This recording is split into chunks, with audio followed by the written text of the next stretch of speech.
Hey, what's up, guys? Welcome to my podcast where we talk about personal business mindset and relationship in a raw, genuine, insightful way. Today, I have a guest here. His name is Carlos Salazar. Carlos has been investing part time since 2009, and he went full time in 2019, months before the world ended, which is pretty much COVID. After adding over 30 rentals in just 3 years while staying leveraged 60% of his assets. Basically he's combined, a lot of good deals, relationships, and contractors over the years. He also does a lot of wholesaling, short-term rentals, long-term rentals, flips, and he's looking to build out his first construction this year. So welcome to the show, Carlos. Thanks, How you Philip. doing? Yeah, no problem, buddy. Thanks for having me, brother. Yeah, man. So it looks like we were talking a little bit earlier that you were in the process of moving, right? Yeah. Just moved last week into our new place, and hopefully be here for much longer than we were before. We tend to move quite a bit, so That's awesome, man. yeah. So, dude, so for people that don't even know who you are, man, can you kind of go over a little bit of your background? Like, who is Carlos Salazar? Like, give us like the highlights, like how you grew up and what was your 9 to 5 job if you had one, and then basically how you got into real estate. Sure. So the highlights are I'm the first of a couple of immigrant parents that came to this country. Yeah, just like most immigrant parents, with very little in their pockets or nothing in their pockets, and just to close up their backs. And they kind of pushed their way through with family, the assistance of family, friends, and just kind of like having a work together mindset. And through that, they ended up, all growing and becoming successful in their own right. Some of them started construction companies, concrete companies, painting companies, and some just kind of worked 9 to 5 in construction. So that was always kind of around me. And being a Latin male, it was always kind of pushed that was probably going to be like I kind of fit that mold, right? I was a Mm. Spanish guy that was going to learn construction, and I was probably going to have like a construction career or whatever. But my mom had different plans for me, so she pushed me ever since I was, elementary school, for me to go to a particular school which we lived right down the road from, which was the University of Maryland. So she Mm. always would push me that that's the school that I was going to go to. But my dad had other plans, right? So I was introduced to both for a very long time.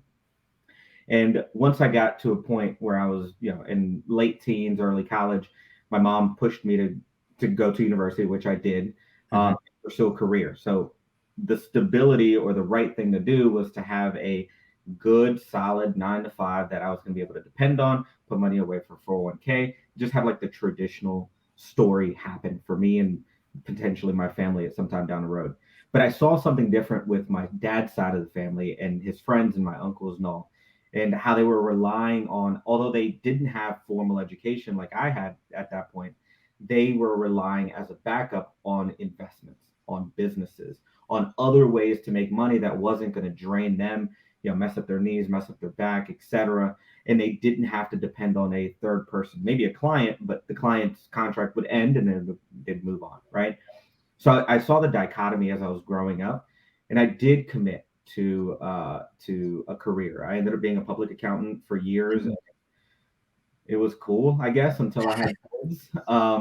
And then, in public accounting, when it's on, when like right now, it's if you file an extension right now in September, you're probably revisiting your tax returns or filing them, because I think it's a couple of Yeah. days to do. But right now we'd crank up, and then in March we'd crank up, and during those times with kids and the family, I really couldn't spend time with them, and I would see what kind of success my family had had in their businesses and in their real estate investments, etc. And through conversations, my wife fortunately is the one who was like, stop, you Oh. need to commit, because I had already taken a couple of CPA exams and I passed them, and I was taking my third one, and it was kind of the test, right, of like, Carlos, are you going to commit this to your life? Are you going to be a CPA? And then of course, once you're a CPA, like, are you really going to let that expire? Just like a nurse, just like a doctor, you're not going to let that license expire, right? Yeah. Or you just burn the bridge, you know, be at the last exam, burn the bridge, and be like, you know what, screw it, and then just take the leap of faith and go all in real estate. And fortunately, that's what my wife, I wouldn't say convinced me, but yeah, we talked about it, we prayed about it, and that's what we decided to do. And took the leap back in 2019. That's crazy because I mean you had a good stable job, and like if you don't mind me asking, what were you making during that time as a W-2 employee? I was low 100s. So Okay. between my wife and I, we were making good money. Yeah. Stable. I was working my way up. I was, getting in super early and talking to partners and, going to socials with them. So it was like eventually I would try to do that and be that. Right? But it just, I don't know, just didn't feel right. So it didn't feel right, right? So what was that mindset like? Because I know what it's like for me jumping ship from a really good stable job. Yeah. Like what kind of thought process, what kind of mindset did you have to get yourself into in order for you to take that leap of faith? So I've always been a pretty fiscally conservative guy. So we Yeah. had money set aside, and I wanted to make sure that we had more than enough money set aside to kind of float us. My wife made at the time more than I did. So I Oh, was like, okay, well, she's making more than I did. yeah. So, and we live pretty modestly. So like we could probably float. And then as kind of like that thought process was transitioning, we were saving more and more money and just kind of setting it aside just in case. But I think so financially, that was the mindset, is just like build a nest egg that Mm-hmm. there is no possibility that that account will run dry without making some sort of progress that would allow me to feel like it was worth it. Right. Right. Even if it was marginal. Right. And I already had investments I already had, because like you had mentioned, I'd started part time. So I'd already seen it. Yeah. But I figured, I'm gonna go all in. Let's have some money set aside and let's see how it goes. But in terms of like the career aspect of it, I don't know. I mean, I think most people that are in a 9 to 5, like you may like your coworkers, you may like your boss, you may like the project that you're working on or the clients that you have or whatever, but like it's never yours, right? Yep.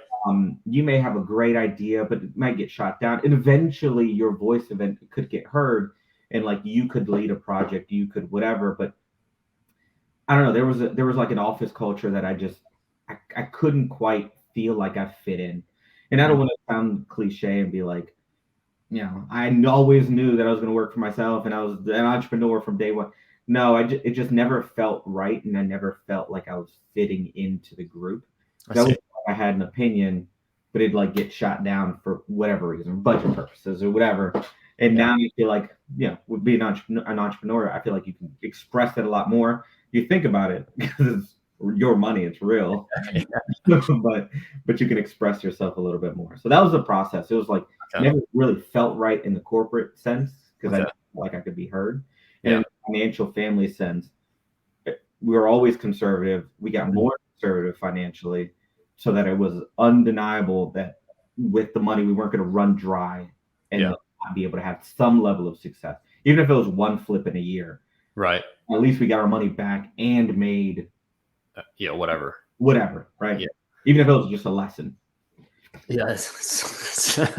I've had those expensive lessons too as well. I'm sure you have too. For So sure. you end up mentioning that you had a couple of, or maybe one or two rentals before you left your W-2 job. When did you start buying rentals, or how did you end up getting into real estate with that whole mindset? Sure. So my dad convinced me back in 2009. I was still in college. Mhm. And he convinced me. I didn't have the foresight. All I knew, because I graduated in 2010, all I saw was that the world was crashing and I was going to be getting a degree, and I was expecting to make $75,000 a year once I got out of school. Mm, Everybody was talking about how it was going to drop, right? mm, 50,000, 65,000. And being a minority kid, like I had a job, yeah. right? Growing up, going to school, going to college, and balancing that with work. And my dad was buying real estate in Baltimore Oh, for nothing. Yeah, yeah. Cheap. $15,000, $12,000. I mean, these were like, you know, 2,200 square foot, row homes. And Mm, my uncle was buying blocks at a time. He'd buy entire neighborhood. I mean, it it's was great. mayhem. So they convinced me. They were just like, Mm, do this. Just put some money aside. Just buy this. You're not going to go wrong. like we have the resources to help you like fix it up, and Oh. we'll work on it on the weekends, etc. Right. So my dad kind of pushed me to it. Mm. I was I was hesitant because at that time, you know, you want to have a nice car and nice wheels on your car, and like you want to Yeah. dress nice and have a girlfriend and be able to take them out and hang out with friends on the weekend and not have to wake up early in the morning. But I don't know. It was just they convinced me, and I just, for whatever reason, just did it. And it was in the neighborhood. I still own it. That neighborhood that it's in is Cottage City, Maryland. Okay. Really, I mean, maybe like 5 blocks from DC. Yeah. Imagine like it's That's completely blown up. So yeah. I'm super grateful that I bought it then. But I bought it in 2009, and then I bought another one in 2013. So it was like it was Oh, sporadic. It kind of got spread out some, but it was slow. And I picked that up from just like watching my uncles and my father do it. I see. So that right now. So did you used to live in that particular property, or No, okay? So you it, bought it as a rental. yep, it was always a rental. So how was your first rental process as a landlord at that age? How old were you? So at that point, I graduated. So I was probably like 19. Oh wow, you have your first rental property age 19, and as Yeah, a landlord, how was that? yeah. No, I was 19. No, I was like 20, 21, something like that. I was born Yeah, in 87, so 22 years old. Never yeah, mind, 22. How's that experience as a landlord? I really leaned in on my dad, man. yeah. I didn't know what to do. I I didn't. I had no experience. I'm still bad with tenants. don't I'm know about that. You're 30 now. You can't be that bad. my wife. So what? No, I'm bad with it. My patience is short. Like, Mm, you know, I also over repair whenever there's a error. I just don't want to see it or hear about it again. yeah, So yeah. I never had kind of like the tendencies to be a good landlord. But my dad was always like scrounging for pennies, so he would go and fix stuff. So I mean, if it wasn't for the bedrock and the stones that he set along, Right. I probably would have sold it a long time ago. So you, as a 22-year-old young adult, bought this first property, not knowing what you wanted to do or how you wanted to manage it, or even what to do in the sense of like, where do I start?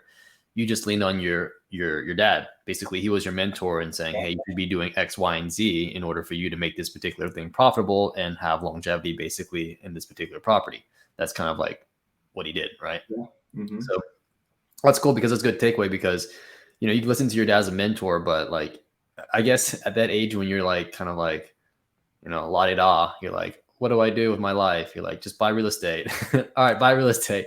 Right? And then you just basically just listen to your dad and like, what do I do here? Like, this is what you do. Like, okay, I'll do that. And then no question, just went in and did it. Yeah, I mean, I knew that he didn't have bad intentions. Yeah, I for knew sure. that he was Yeah, already doing it. He wasn't preaching, right? yeah, It's like what they say, right? Don't take advice from a fat person to like yeah, lose weight. Don't take exactly. advice from a poor person, right? So he was already doing the real estate thing, Right. and he was having a level of success, and he was able to balance that with his job. So I was like, man, I could probably do school and a Yeah. job and and get help with my dad, like Okay. fixing up his house and like just making sure that it's rented. Right. So I figured, I mean, it wouldn't be too difficult Right. with people around me that have already done it, Yeah. right? Well, Already into a bag, they could help. and then jumping like 4 years later, you decided to buy another piece of property. How did that whole process go? Because maybe this time is around is a little different, right? Because I'm sure Well, you have some seasonality into it. You're more seasoned as a potential investor. Like, okay, maybe this other one might be just so bad. So what made you buy another property? so the second property, I consider it now like another accident, let's call it. All But right. it was really again close to the neighborhood where my parents and I Mm, grew up in. It just made sense for a deal. It was across the street from my parents' house. It yeah. was one of those, hey, it's going to be short sailed. Oh, And we knew the neighbor. We knew that it was already being dilapidated. It was dilapidated. So we just kind of dove in. We saw an agent pull in and we started having a conversation. They were like, it's going to be short sale. We can start the conversation. We made an offer. It got accepted. We had to wait 6 months. I think it was like 6 or 8 months. The bank came back. They gave us another. It was one of those like slower processes, yeah, yeah. but it was still a deal. Deal. Right. So I wasn't necessarily looking for one at that point. So I didn't have the mindset. I was still very enthralled with like, I'm going to be a career guy, right? Yep. But it came across, let's call it my desk, right? And I made an offer and see what came of it. And it was so close to my parents that I was like, I mean, No brainer, right? right? Like I could live there and I'm across the street from my parents' house or whatever. Did you have, sorry, go ahead. No, so like it just made sense for me to just go ahead and do it because it wasn't too far from the first one either. Yeah. 5-6 blocks away from the first one. When you buy these properties, in this particular one that was so dilapidated, I don't know how bad the repairs were, but how did you come up with the money to repair these properties? So this is where I would say probably a little bit of, I call it privilege, maybe, that my dad had some money set aside, 401k money, you know, money that he had set up in his IRA. I was able to use that. Okay. Again, my parents are like blue collar, Right. construction people, right? Well, my dad is a construction person, so like it wasn't like he was some white collar guy that was making wise investments and was playing the market and whatever. He just put money aside and he knew that he could potentially use it for retirement, but there was an opportunity across the street to and he made money on it, right? He lent it to me, I paid him back, and he made some money on it. But how'd you pay him back? Did you do a refi? How'd you end up paying him back? Yeah, so it was a refinance. Okay, you did refinance, paid him back. Yeah, exactly. So refinance, paid him back, gave him interest, and then he was kind of out of it and done. That's awesome. And he did the repairs too as well? Yeah. So you didn't really go through the struggles of like contractor struggles where you hear about all the time where fixing and flipping or even renovating, right? You have contractors that don't even show up, that don't even do this, and you're paying them extra and they're leaving and stealing your money. I think, I don't know, sometimes we fabricate issues, right? Yeah, for sure. I had like different struggles. Eat it. Dad wanted to do it a certain way. Right. Use certain colors, like extra paints that you would find at Lowe's or Home Depot for $5, and like, Dad, like seriously, that's what we're gonna use? And he's like, it's $5. Like, just mix in some more white and it's fine. So you had parents scarcity issues. Scarcity issues, yeah. I had immigrant parents scarcity issues. There's just like mix more black or more white into it, and it's a different color, and it'll be great. This won't mind, and I'm like, I guess. So those are some of your struggles and kind of setbacks with them. Yeah.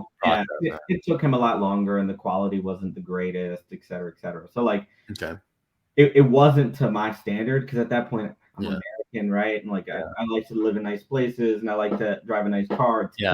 Like I'm already like an American, right? But like they're still very stuck in like well, I found this trim, it's free, or it's extra from this other job or whatever, and they're just gonna make do with what they have. So I had to just kind of like, I don't know, I learned from that quite a bit, but like, I had to just kind of like eat that. I had to just, you know what? Yeah, it is what it is. It's involved, or like me accepting, right? It's gonna be like that. So that's a different kind of struggle, you could say. Okay, so let's kind of pivot here. Like after you bought that rental back in 2014, roughly, when was your next rental, and kind of how did you scale from that? Because you left your job 2019. Yep. Yeah.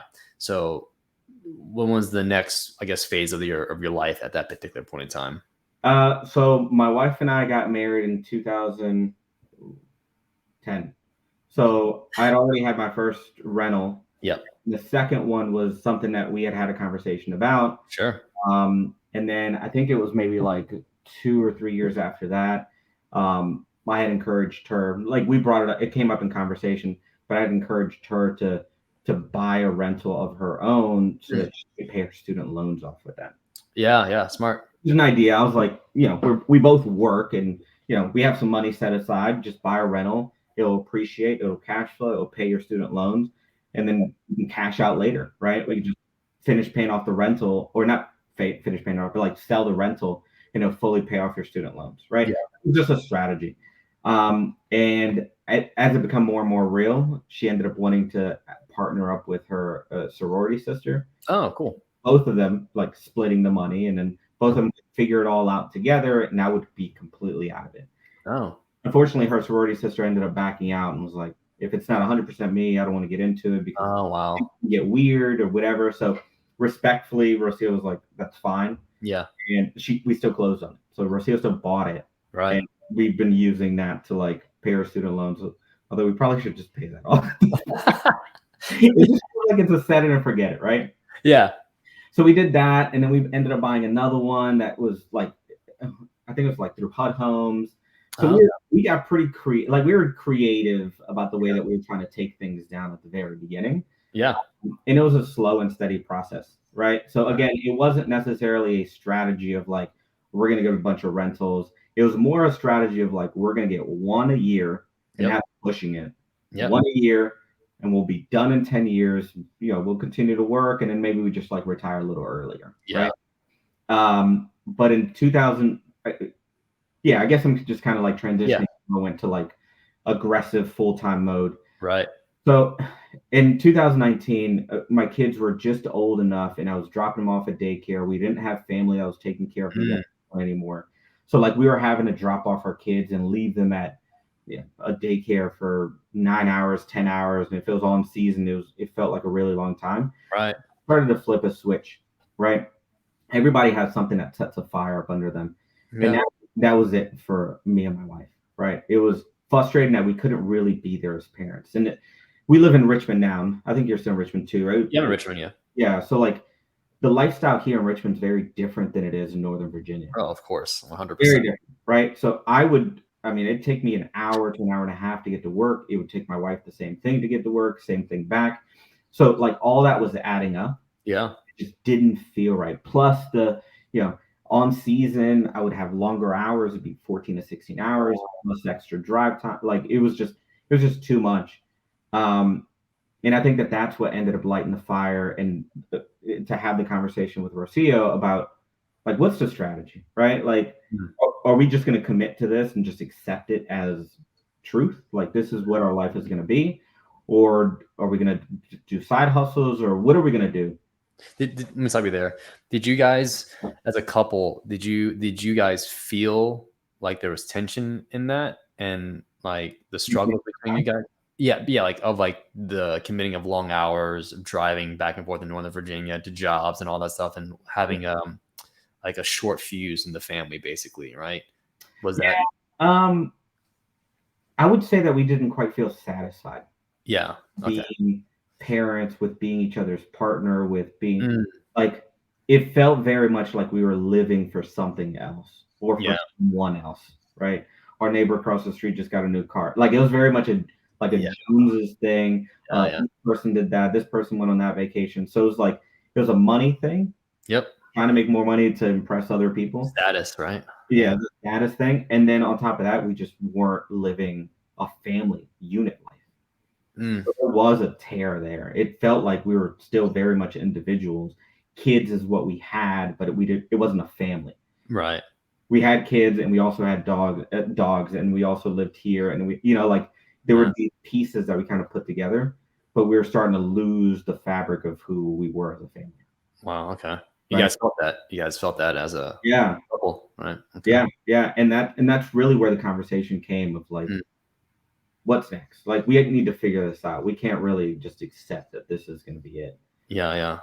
And I had the background, right? I already had some. Rocio had one at that point, and I one thing I kind of glazed over is during the summers I did work with my godfather, and he owned a construction company. He was a contractor. So like I would work with him, and I'd help him create bids, and I manage contractors, and so I got some familiarity with like what a build looks like, right? How to manage it, what time frames look like, all that. So I had a lot of experience. Yeah. But I never fully committed to that because I was supposed to be this professional. Right. And we had enough rentals up until about 2000, call it 18, 19, that we could tap into that into that experience. And Rocio was like, I mean, we're doing well with this. Yeah. There's a bunch of opportunities. Sure. We moved down to Richmond. There's a bunch of opportunities in Richmond because we went to school at VCU. So that's how we were to Richmond. There's a lot of opportunities in Richmond. There's like everything started to kind of come together. Yeah. And we're just like, it doesn't make sense to not try it. Oh, Right. so you guys made the leap of faith and just move down to Richmond, find a place in Richmond. Did you end up buying an off-market property, or did you go on the MLS to find a property to live in? So the time frame of how the whole Richmond thing and Yeah. started was before extensions were filed. So I left my job in August. Tax extension, right? Yeah, extensions for tax season. So I left my job in August. Uh-huh. And I think at that point we already had a house under contract. To We're going to buy. flip it. It's going to be our first flip in Richmond. Oh, in Richmond. Okay. Yeah. And the way that we found it was on market. It was on the MLS. Oh, okay. I was targeting, right? So there was a house that had been on and off the market like 4 or 5 times. So the sellers were distressed. The house was in rough shape. Right. And I knew that I could, like, if I came in and I committed, I could Yeah. pretty much ask for any reduction in price that I wanted to. So that's what I did. Okay. Then coming in, they reduced it. I think it was like $15,000 or $20,000. It was $100,000 in Northside for Yeah. a 4 square. So we started the renovations. I was pulling all of my contractors, and again, I didn't deal with like the contractors not showing up and everything because I ended up pulling contractors from Maryland and having them drive down. Oh, wow. Yeah, because I knew people in the industry there, right? My father's friends and Yeah. uncles and godfather stuff, and so I ended up pulling those resources and bringing them down to Richmond. That's awesome. And by the time again, it was my first flip, so I guess we started August, September. We did the addition, everything got touched. By like February, Yeah. we're pretty much wrapping up. By March is when we were staining floors and basically talking to stagers, etc. And then the world just like stopped. Ended. And I was like, we're gonna lose our ass, or we find the upside to this, right? Where's the lining? And the lining ended up being that that's the house that we ended up moving into and living in. Oh, wow. We kept it. We refinanced it, pulled all of our money back out. Mortgage was tiny, right? Yeah, exactly. And we moved in, and my wife still worked a full-time job at that time, but she was remote, right? So like we just moved to Richmond, and we're like, we're gonna give this a shot for as long as you're remote. We're gonna give it a shot, and then once the time comes, like we'll figure something out here in Richmond. Yeah. That's funny. That's a great story, dude. That's an amazing story. That was our first flip. So we just up and brought our entire family down and rented the house that we had up in Maryland that we had bought. Damn, that's crazy. So, and then you moved into the house, and now you're fully in Richmond because everything's the world's ending, and everybody's working remotely. And I think we met very shortly after that, I'm sure, right? At that house that we were both looking to buy. Yeah. It was a Churchill's, like a single story shooter. Shotgun. Yeah, that was really cool. And I was looking at you. I'm like, man, he's got his nails painted all black and all kinds of crazy colors. I'm like, maybe this guy's, maybe he likes to do other things outside of, not knowing, who you were, but I had a good feeling about you when I met you, and we kind of left at each other's jokes, and had some dark humor in there too as well. So yeah, it was great. So then, now that you've moved in and we've met, are you at this point? You're still doing your W-2 job, right? I'm assuming, right? You left already. No, I had left. Yeah, I had left at that point. Yeah, and now you're just looking for fix and flips the whole time. After that, no, I wasn't fixing and I wasn't flipping anything at that point. I was keeping everything, but yeah, I was looking for rentals, basically anything I could buy that I could fix up and put right into a loan. I would end up keeping. Okay, wait. So how did you find the money now to buy these rentals? How many rentals were you doing, or after this one that you end up moving into? Sorry, you said shortly after that.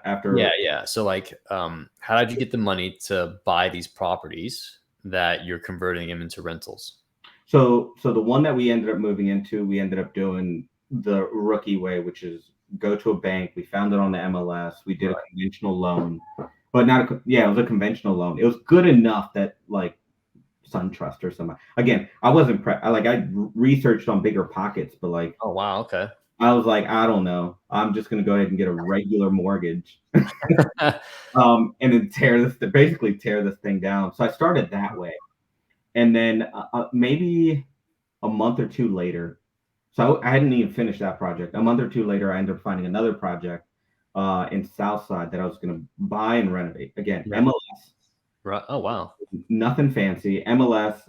Found it for uh, like close to Lawson on East Blake. Found it for like $65,000. Right. We negotiated it down to 55 because that's what you could do back in the day. Right. And we put it under contract and didn't know where we were going to get the money. Oh wow. So I was just like, I don't know, but we're gonna go to socials because that's what all the cool kids do. And at socials, I'm just gonna be the loudmouth guy trying to see who can help me through this process because everybody there has either done it or is doing it at the moment, right? So let me just go out and shoot it. So I ended up going to it was like a multi-family. It wasn't even the right event. It was like a multi-family event. In at Old Tools in Forest Hill. Okay. Yeah. Old Tools before COVID, and I'm there. I'm sitting down. There's maybe like 8 people there. There's Fred Krause is there. Like some of the guys that you know are staples. Right. And I just ended up talking about the deal that I had under contract, and across the table from me was a lender. That's all he does is he's a lender. Yeah. He was like, "Oh yeah, I'd love to walk it. Let's walk it tomorrow." I was like, "Great," and it just all fell together because I was just like, "I'm gonna put myself out there and I'm gonna meet people, and whether they have the solutions because they can give me, they can direct me in the right way, or they'll give me an option because they're like, this is the guy or girl that I use as a lender, right?" Yeah. And I didn't know any better. Fortunately, the person I borrowed from, good, honest, straight up guy, was committed.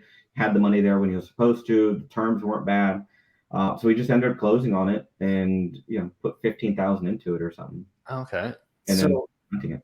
I want to stop you there because you put a property under contract on the MLS. Don't you need a proof of funds? Yeah, so I ended up having a friend who had an account big enough that could cover the purchase, right? Whatever it may be. Yeah. Okay. I ended up just using my resources. I don't know. I may be speaking just for myself, but yeah, there are definitely some occasions where you just kind of jump the gun. Yeah, you definitely jumped the gun on that one. Somebody's going to lend on this thing. Right. And you just end up, losing your head afterwards, but then you end up finding it again and it ends up working out. So you put a property under contract, you use your network to be able to show proof of funds in order for you to buy that property. Mm-hmm. Then you're like, oh shit, I don't have anybody that actually can lend to me. I'm going to go do networking.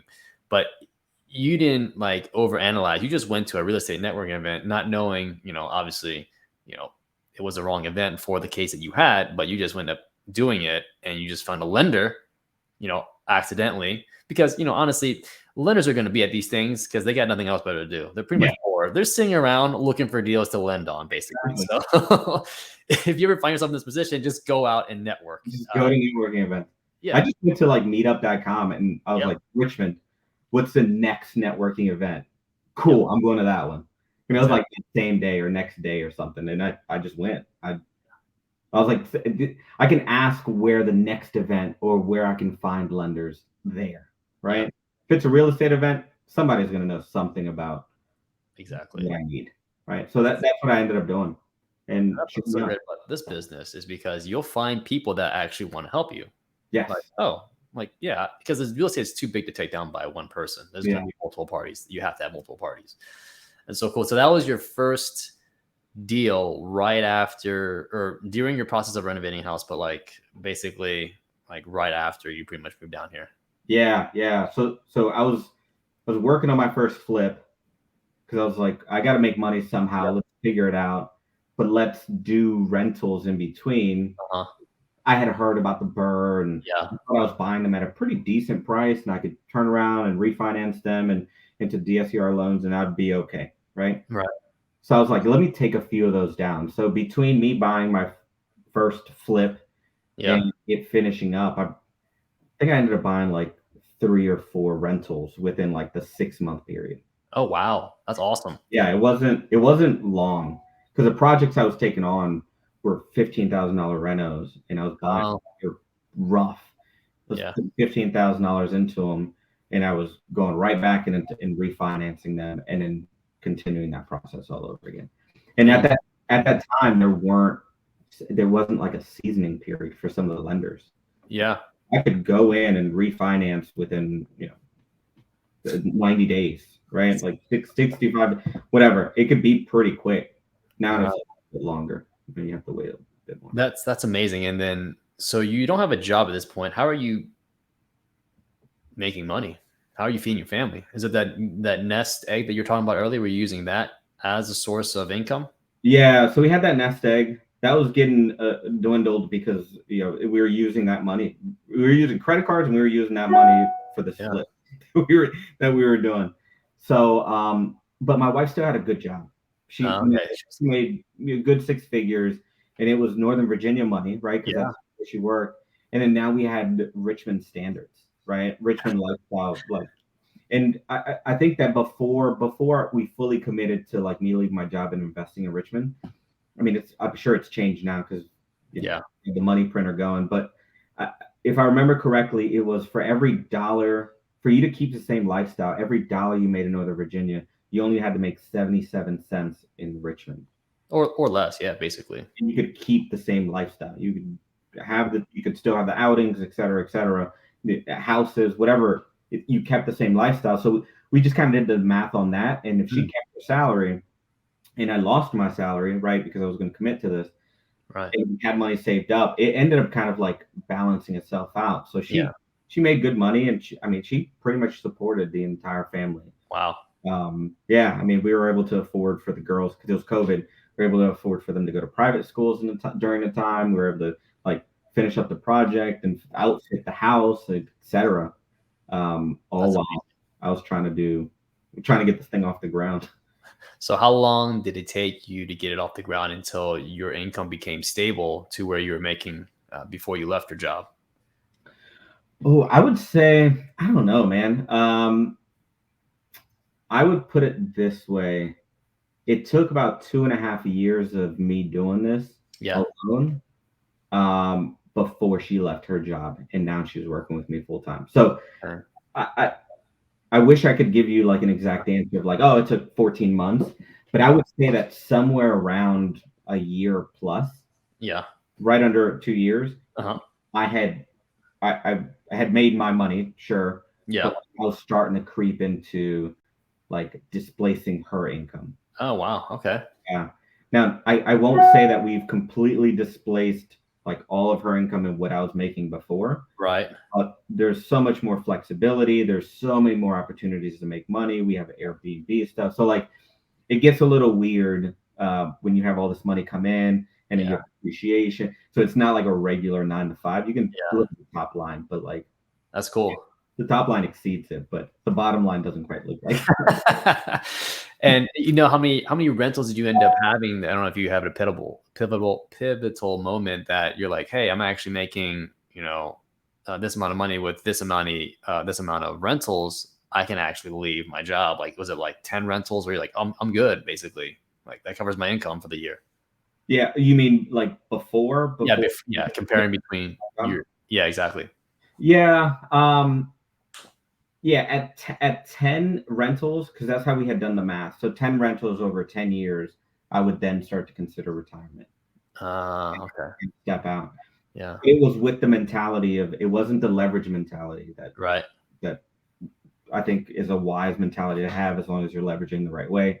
It wasn't with that mentality. It was with the mentality of like pay it off, just like my immigrant Yeah. parents, right? Is like buy it in cash or pay it off as soon as Yeah. possible, and then just keep flipping that, right? Until Yep. where you have 10, and then you're done.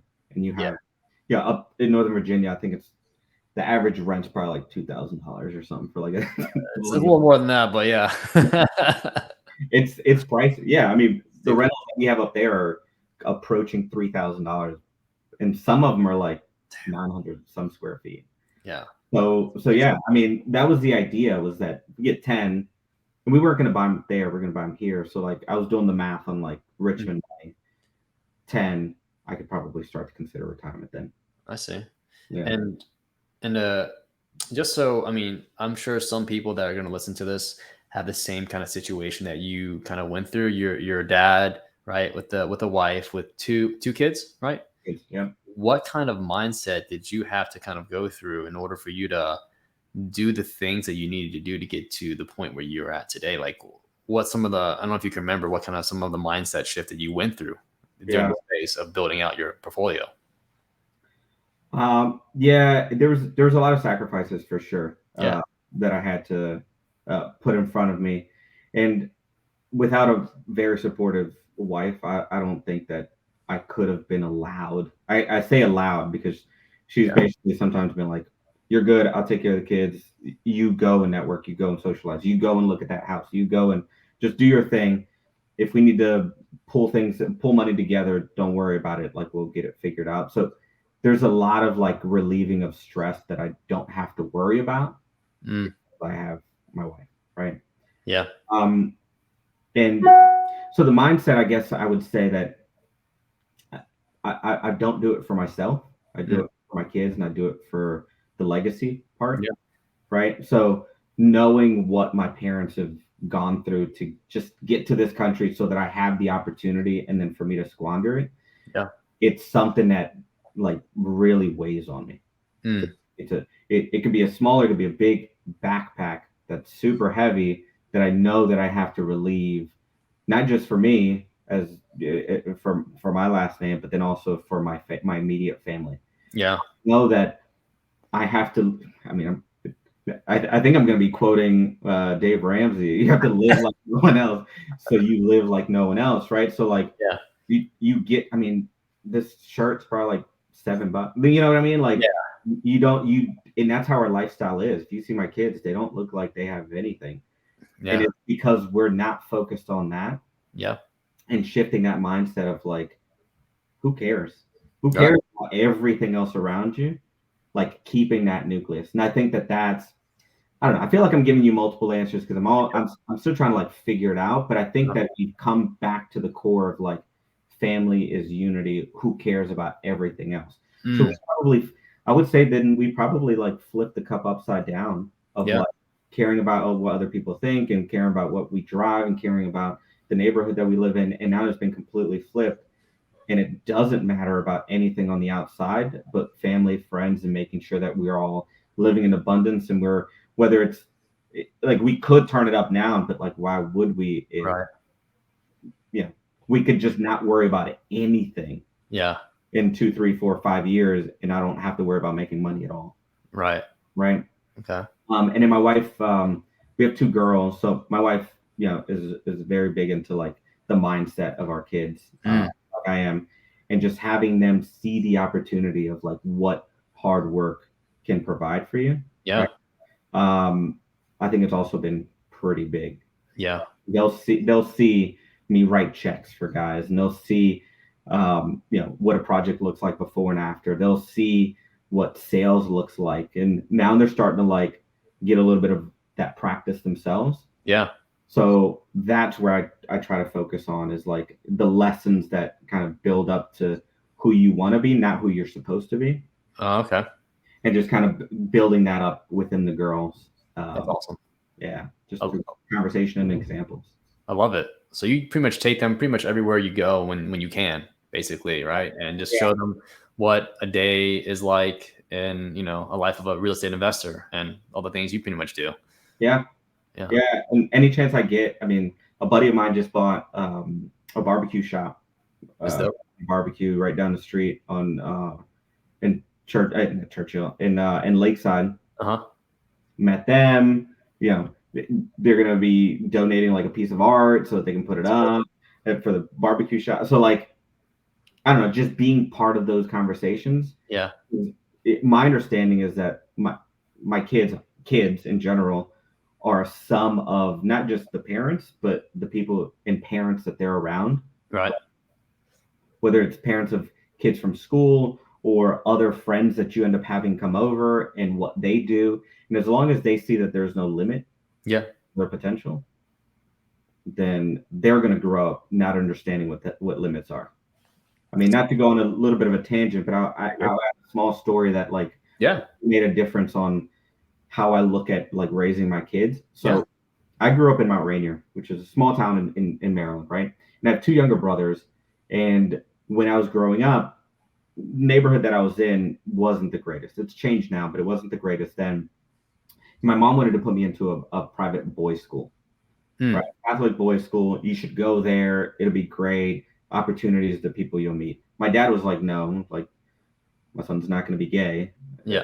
Ignorant. And I'm sorry if I'm offending someone, but like, you're good. My son's not going to be gay. So I don't want him going to an all boys school. I want him to see girls and like, but by the time that my youngest brother, which was 5 years behind me, and the youngest, which was 10 years behind me, came around to that ripe age of high school, my dad was kind of over it, and my mom was able to put them in that school. Well, both of them have had circles of influence, parents, kids that they went to school with, kids that they ended up going to college with, that are completely different than mine. And I would say, without trying, they have more opportunities to advance faster and higher. I don't hold anything against them, but that was just the opportunity that they were given, right? So I'm looking to do the same thing for my kids and the people that surround me, right? If I see that you have gusto and you're like, you have determination and you're not going to let up, come along with the ride. I mean, I may not be at the very top at the end, but like, call it like cycling, right? There's a team of, 8 riders or however many riders that are in the peloton. Like, get in the peloton. You'll shoot your way up, right? And you'll just keep doing that until you get to, the top of the mountain, the king of the hill or whatever you want to call it. Right. Like that was very influential for me, that I saw in real time with my siblings, that I'd like to bring along everybody else in my community that really has it. Not just that are like asking a million questions and want to implement it or want to ride my coattails, but like with my kids and in my circle of influence. Bring up. That's amazing, dude. That's so that's why you have your kids in private school, right? Is those opportunities that can be presented because you're with more affluent individuals because people can afford this, right? And you're in the same room as potential real estate investors, business owners, right? People that go take their kids to private school. I believe that I'm kind of gearing towards that too as well. I've had the same mindset of like bringing my future kids to private school because of the opportunity it presents. You're in the same room with people that make great money, basically. And great opportunity for them. It's not an accident that they're there. They were born into the right family, but like they need to still make something of it. They can squander it, but you're just not gonna be in my circle if you're not gonna make something of it. You know what I mean? Like, for sure. Ones who squander it. It's usually business owners. It's usually people that, honestly, most of them are like that come from nothing. And make their way up, which is awesome. That's kind of like the same mindset that I have too as well. But shifting gears a little bit, you've had 30 rentals in the last 3 years. We talked about maybe 10 of them, right? So there's a huge ramp up period between 10 to 30. Sure. So what, like the second year in, you're buying like what? Now you're buying like 10 every year potentially with a number of cents, right? And you're buying those deals on the MLS, or are you buying them now off market, or both? I've still purchased some on market, but they never pan out. Some of them are strategic, like the reason that I'm buying that particular house. I'm still getting a good deal for on market terms, but like it's not like an off market. But so I've definitely ramped it up. I mean, the goal for this year is 24. 24 rentals. 24 transactions. Transactions. 18 of those are rentals. Oh wow. Okay, so I'm cranking. It's been cranking up. It's been cranking up, man. So you don't do any flips, right? You just do. I've started to. Yeah, I've started to recently. Well, since the market got really hot. Didn't make sense to like leave $100,000 in the What? I could cash out. So no, so I started flipping. I'd say maybe like a little over a year ago, maybe. Okay. I started doing a lot more flipping. Okay. Mm, And like flip. now that you've kind of, I think you're in the transition of slowing down flipping and then still probably looking to buy more rentals. How many rentals do you want? What's the goal? I don't know, man. I think that's a conversation that I've been having a lot recently. Yeah. If I want to be mighty, tiny and mighty, right? You're mighty. Okay. Where I have maybe just, I don't know, 40, 50 rentals and Yeah. they're all paid off, Yeah. right? Do I do that? I don't know. It just doesn't feel right for me. That's all right. Right. Yeah. Okay. Leverage. I don't, there's no opportunity. The opportunity costs are there. Like Yeah. I don't know. It feels like there's a bit of a waste there, right? I don't like that. I like efficiency. But then the other one is like not really giving myself a number. I Mm. don't I don't like the idea of being like I'm gonna do, because I've already crushed several of those goals, and it's like Yeah.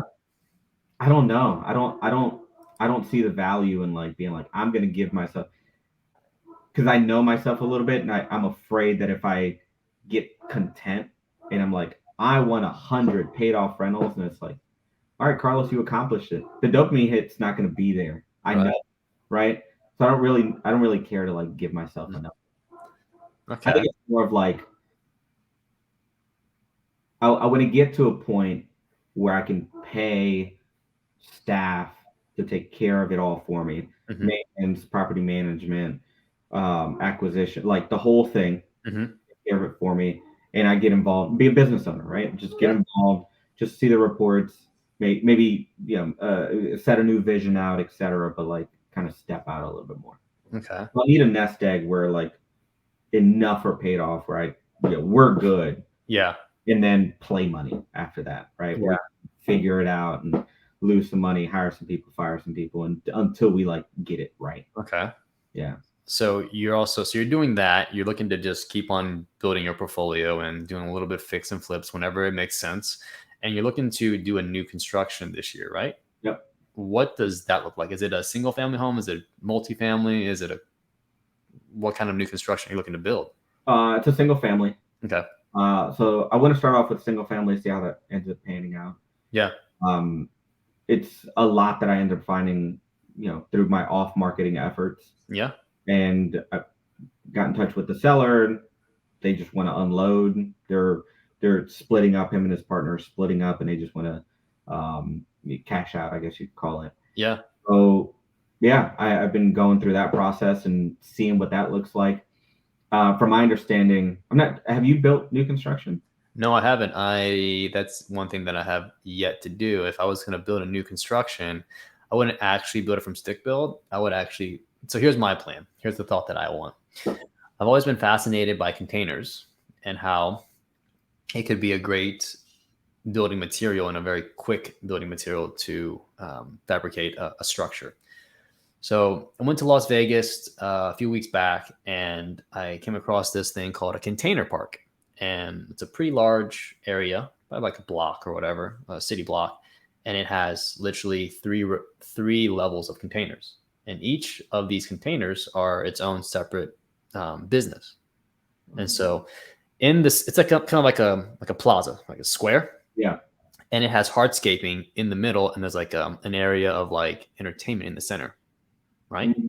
And so you can imagine that I want to build this kind of park in Richmond so it can accommodate a lot of commercial spaces Yeah. basically. And it's very cheap and efficient to build because containers are itself, depending on how many or how long you buy it, can be $5,000 for a 40-foot container. Sure. Yeah. You stack those things up when they're meant to be stacked, and they're very good for resisting weather because it's you're on a boat in the sea, right? So so you can imagine if you have all these containers, like 30 units, and they're all commercial, it's going to pump out money. Yeah. So that's what I'm looking to build. I'm looking to find land for that Nice. in the near future. Way easier to build. I mean, all you would have to do is just carve out the infrastructure, Yeah. right? The plumbing, basically, Sure. and then the most expensive thing is probably going to be, there's a lot of things, but labor, material, and then hardscaping. Yeah, but a lot of the big costs are Yeah. right with Yeah. containers. Yeah, containers and Yeah. exactly. So I think that's a great way to go, in my opinion, because it's quick to build, because you're just stacking containers and fabricating the inside of it. And there's a few that I've driven past that are they're not commercial spaces, but Right. residential in Richmond. Yeah. Um, so I would assume that they might be Open to it. accepting of like a commercial Space. Yeah. Yeah. So that's I'm curious if the Green City will have something. We'll play yeah. around with containers. Well, I don't know if they will, but I feel like that's more of an Henrico, right, area where it's more of a prestigious area, right? I think this would go well in near Lakeside. I think it would go well in Lakeside because of that, like, kind of like it's more of a hippie, not hippie, but like what's what I'm trying to find. It's more open to it. Yeah. Like Horsepen area, I think it would be a great area to do it in. Like Scott's Edition for sure. Yeah. Downtown Richmond. Sure. Yeah. It'd actually be pretty fitting. It would be. But Yeah. Scott's Edition land is stupid expensive. Yeah. We bought it a long time ago, man. Yeah, I know. I think Manchester would be also another good spot to do it into as well. Yeah. Yeah. So I mean, So you're doing that? our first new bill. Yeah. We have it under contract. We've been talking to the city. We've been talking to a few builders. I'm trying to figure out if I'm going to end up project managing it myself, which I don't like the idea because it's going to be me being involved heavily. But I do see value in like participating in at least 1, 2, maybe even 3 projects and hiring that out, but still being kind of like, right. Opposed to just like fully hiring it out. Yeah. Getting hit with the 15 to 20% and then not really knowing the process. Right. Because if it ends up working out, because that's how I see it now, and that's why I wanted to like get myself into new construction, at least to a small degree, is that the unpredictability of renovations is fun, maybe, right? But it's unpredictable. And for it to be successful, like you have to have really good systems in place and people that can make decisions wise decisions because they're vested, like an investor like ourselves, and they're going to make the right decisions for that particular project, right? Yeah. Because I would have to pay for plumbing problems later if it's not done right. I would have to pay for the deck to get fixed because they didn't, whatever, right? Exactly. But in new construction, it's a little bit more predictable. It's super predictable. Yeah. All the subs, licensed, contractors, insured, like the city comes and checks on them. I can come and check on, like, it's a bit more predictable, so it's a bit more scalable, right? Yeah. So I like that idea. And with Richmond being in a housing crisis, I think that there's some runway there to possibly do some new builds.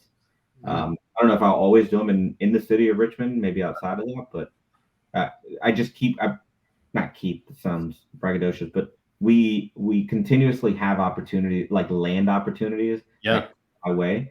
And it's like, if I do a few, then it might be something that I like, and maybe I can just kind of like do a plug and play and not do flips. Yeah. Do rentals and then new builds, right? And maybe eventually I'll just build new to rent, right? Who knows? But I kind of want to like set a new lane and see what that looks like. Yeah, I've always wanted to get into new builds, but I was too scared to do it because of the holding costs associated with it. Because you got to go get permits, talk to the city, get architecture. It's a lot, right? But maybe one day I'll get into that. Maybe not. Who knows? But yeah, man. So we're kind of coming at the end of our time here. Is there any final words that you would like to say to people that are kind of like starting this particular process? Is kind of like starting from day one in your shoes? Yeah. I don't know. I think the one thing I would like to leave behind, which I feel like is something that a lot of people struggle with. Yeah. Just do it. Like it's just a problem. And the problem's not as big as you make it seem in your head. Right. So like for example, you with your example on the new construction, like it's just lack of information. Yeah. Right. So it's not that it's impossible. People that are not as smart as you are able to make good money on new construction. So if it's something that one of the listeners really wants to do, just surround yourself by people that are already doing it, gather some information, don't freeze with the paralysis, and then just get at it, get after it, just do it. Because if it wasn't for that, I wouldn't be able to have my wife work with me. We wouldn't be able to spend time with our kids. We wouldn't be able to. I'd be stuck in a 9 to 5, and a lot of people out there don't want to be stuck in a situation that they're in, and they will continue to be there unless they kind of pull themselves out and do what they feel is right. In business and their personal life, it doesn't have to be business in particular, but in their personal life with family, whatever it is, just get after it. That's awesome. Yeah. And how can people find you, man, if you want them to find you? So I am on Facebook. Those people. So that's Carlos Salazar. Yep. Guy with the mugshot. You'll have the picture up. Same mugshot. Yeah. And my Instagram is Ro and Carlos. ROANDCARLOS. Ro and Carlos. So that's my wife and I. So Ro is short for her name. Awesome. Find us both there, and also at all the networking events in Richmond. Love to go out. Yeah. Well, I'll have that in the show notes and the description. So feel free, guys, to reach out to Carlos if you guys have any questions in regards to how to build a nice rental portfolio in the next 3 years. Yeah, man, I really do appreciate you jumping on the show. Very grateful and honored to talk to you and get to know more about you since we've been hanging around a lot on the area, Absolutely, brother. Thank you for having me on and giving me a platform to just kind of share my story. Sometimes I don't get in that deep. I know. Conversation, so it's good. It's awesome. The people that listen to this will probably learn a little bit more than most people that even know me. Exactly, including myself, dude. I didn't know all about that. Yeah, that's awesome, dude. Well, thanks a lot, man. Do appreciate it and I respect your time, my man. Yeah, appreciate it, brother. Peace. All right.